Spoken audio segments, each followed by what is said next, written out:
ప్రస్తుతం స్పీకర్ స్థానాల్లో ఉన్నవాళ్ళు, డిప్యూటీ స్పీకర్ స్థానాల్లో ఉన్నవాళ్ళు పూర్తిగా రాజకీయపరమైన విమర్శలు, కొన్ని రెచ్చగొట్టే వ్యాఖ్యలు ఇవన్నీ చాలా బాధాకరం. అంతటి బాధ్యతాయుతమైన స్థానాల్లో ఉన్నవాళ్ళు అసలు రాజకీయ విమర్శలు చెయ్యకూడదు. కానీ ఇక్కడ రాజకీయ విమర్శలు కాదు, కొన్ని మాటలు శృతి మించి మరి ఏం చేద్దాం? ఏ వ్యవస్థ కూడా అటువంటి వాళ్ళని ఆపలేకుండా పోతుంది. కొన్ని వ్యవస్థలు మరింతగా ప్రోత్సహిస్తూ ఉన్నాయి. అయితే దీనికి సంబంధించి ఈరోజు డెక్కన్ క్రానికల్లో ఒక వార్త కనిపించింది. డిప్యూటీ స్పీకర్గా ఉన్న రఘురామకృష్ణంరాజు గారు ఈ విధమైనటువంటి విమర్శలు చేయడం మీద రాష్ట్రపతి కార్యాలయం స్పందించింది. దాని మీద విచారణ చేసి చర్యలు తీసుకోమని చెప్పి ఆంధ్రప్రదేశ్ చీఫ్ సెక్రటరీని ఆదేశించింది అని చెప్పి వార్త కనిపించింది. ఇదేంటా అని చెప్పి మరింత లోతులోకి వెళ్ళి చూస్తే ఈ జై భీమ్ భారత్ పార్టీ తరఫున ఒక ఆయన ఇంతకుముందే రాష్ట్రపతి కార్యాలయానికి ఫిర్యాదు చేశారట. రాజ్యాంగబద్ధమైన స్థానంలో ఉండి ఈ విధంగా మాట్లాడడం ఏంటి, ఇంత రాజకీయ విమర్శలు ఏంటి, దీని మీద చర్యలు తీసుకోండి అని.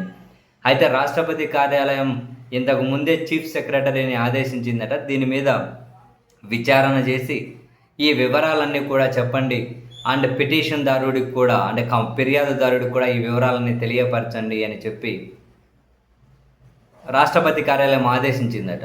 ఇలా ఆదేశాలు ఇచ్చి 4 నెలలు దాటిపోతూ ఉన్నా కూడా రాష్ట్ర ప్రభుత్వ ప్రధాన కార్యదర్శి ఒక విచారణకు ఆదేశించలేదట, దీన్ని ఏమీ తేల్చలేదట.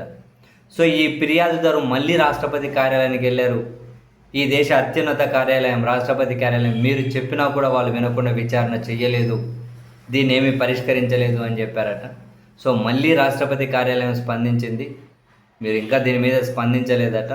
సో తక్షణం దీని మీద విచారణ చేసి ఇందులో నిజ నిజాలు ఏంటి, ఈ విషయాలు ఏంటి అన్నది ఈ ఫిర్యాదును పరిష్కరించండి.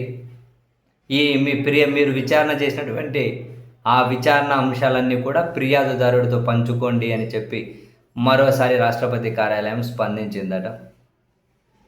సో మరి చూడాలి, ఒకవేళ రాష్ట్రపతి కార్యాలయం ఈ అంశం మీద స్పందించి దృష్టి పెట్టి ఈ విచారణ ఏదో చూడండి అని చెప్పింది అని అంటే ఒక సీరియస్ అంశమే. బట్ దీన్ని అంటే మనకు సీరియస్ అనిపించవచ్చు, కానీ అసలైన వాళ్ళు సీరియస్గా తీసుకుంటారా? మరి ఇకనైనా వీళ్ళు రాజ్యాంగబద్ధమైన స్థానాల్లో ఉన్న వాళ్ళు ఈ కంప్లీట్గా శృతి మించిన రాజకీయ విమర్శలు ఆపుతారా అని అంటే ఏమో వెయిట్ చేసి చూడాలి ఎట్లా ఉంటుందో వీళ్ళ స్పందన.